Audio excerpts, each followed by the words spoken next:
Olá, sejam bem-vindos, eu sou o Júlio e este é mais um vídeo do canal Leia Mais com Júlio. No vídeo de hoje vamos falar desse livro aqui, ó, Frida Kahlo, a biografia, de Hayden Herrera.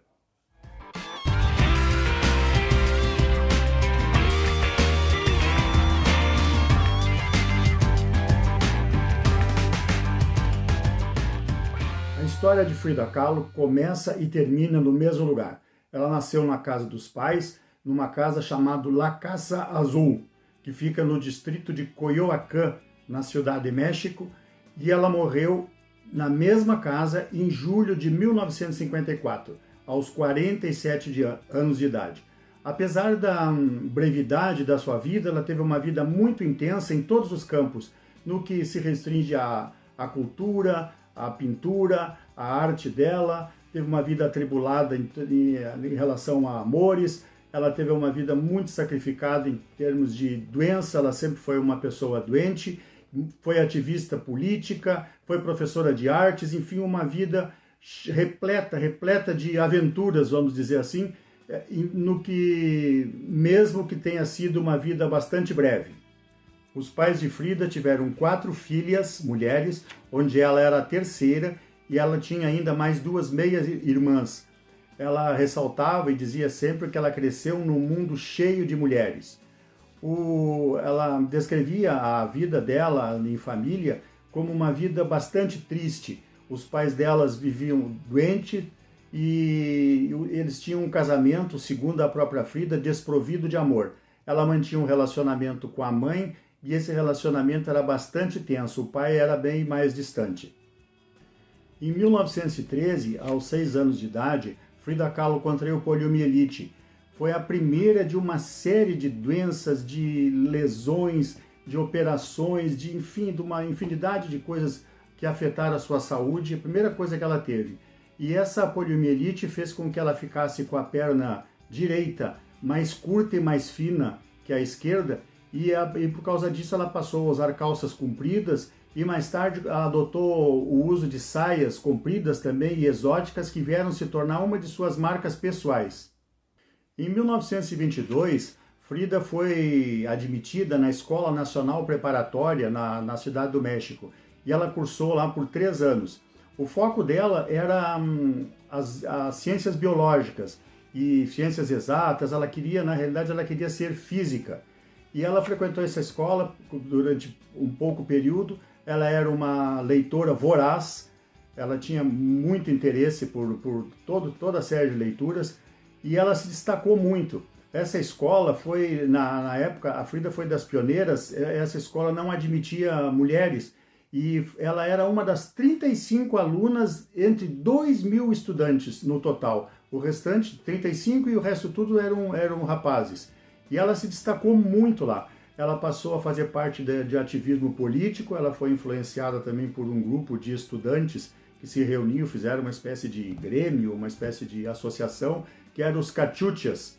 E ela militou com esse grupo num ativismo social, e nove integrantes desses Cachuchas foram figuras de destaque na política e na sociedade mexicana depois da escola. Em 1925, aos 18 anos, na saída da escola, a Frida sofreu um acidente de ônibus. Ela andava junto com outros colegas no ônibus, e esse ônibus foi atingido por um bonde. E um corrimão do bonde, um corrimão metálico, se soltou durante o acidente e perfurou as costas dela.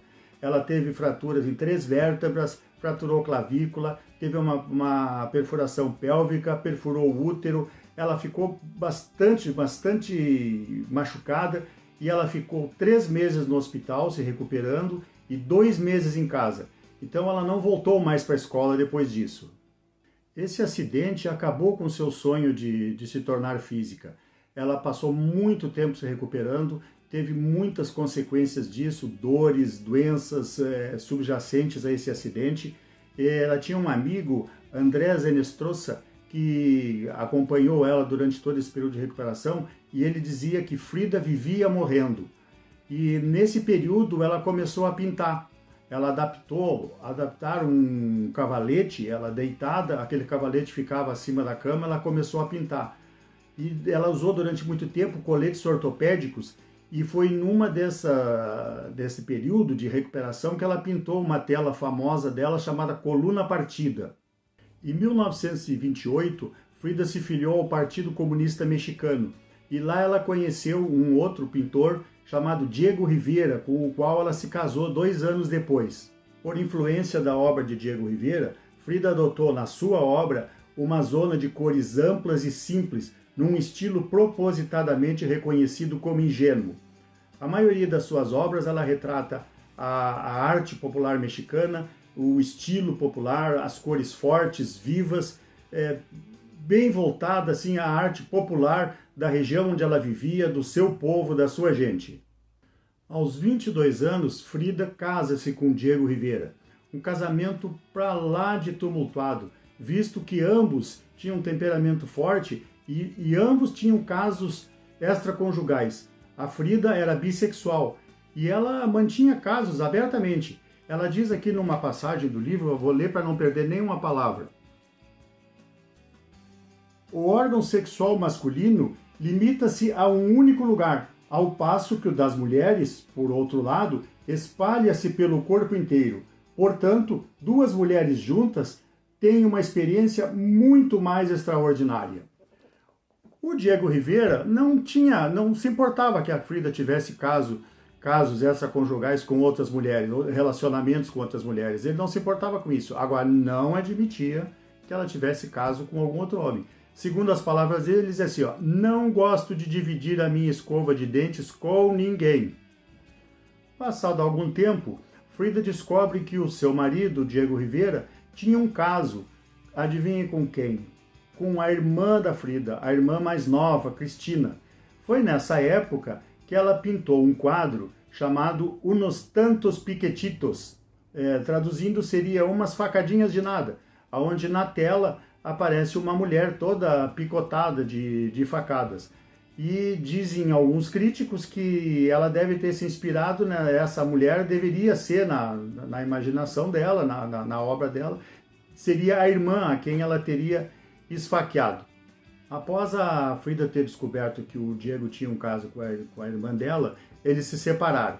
E ela aproveitou esse período em que estava separada do marido para ter vários casos, com mulheres, com homens, e ela chegou a ter um caso com um affair com Leon Trotsky, aquele mesmo da Revolução Russa lá, que naquela época, entre 37 e 39, ele viveu no México e esteve por algum tempo hospedado na casa de Diego Rivera e Frida Kahlo. Após se separar do Diego Rivera, ela teve um caso com o Trotsky. Mas lá em 1940, o casal casou novamente. Diego Rivera e Frida Kahlo tiveram um segundo casamento. Só que eles moravam separados. E ela construiu uma casa ao lado da casa dele, que era unida, essa casa, por uma passarela, vou deixar a foto aqui para vocês verem, bem no alto, na parte mais alta da casa, que tinha comunicação. Cada um morava na sua casa, mas tinha aquela passarela e eles usavam aquela passarela para, nas madrugadas, ou ele ou ela atravessar aquela passarela para passarem alguns momentos juntos. A obra da Frida Kahlo foi qualificada pelos críticos, pelos entendidos de arte da época, como surrealista. Mas ela não admitia isso. Ela dizia, pensavam que eu era surrealista, mas eu nunca fui. Eu nunca pintei sonhos, pintava a minha realidade. Embora tenha engravidado mais de uma vez, a Frida não teve filhos, pois o acidente que perfurou a sua coluna, enfim, comprometeu o seu útero e não tinha jeito, ela não conseguia levar uma gravidez a termo, levar até o final. E ela tentou suicídio durante várias vezes, com facas e martelos. Em 13 de julho de 1954, a Frida Kahlo, que tinha contraído uma pneumonia, foi encontrada morta. A causa foi dada no atestado de óbito como embolia pulmonar, mas não se descarta o suicídio por uma overdose de medicamentos ou não. Pode ser que ela tomava muito remédio, pode ser intencional ou pode não ter sido. Mas ela escreveu como últimas anotações em seu diário, ela disse: espero que a minha partida seja feliz e espero não regressar jamais. 4 anos após a morte da Frida Kahlo, a casa familiar dela, a Casa Azul, na mesma localização, Rua Londres, esquina com Allende, foi transformada no Museu Frida Kahlo. E lá se encontram várias obras delas, objetos pessoais.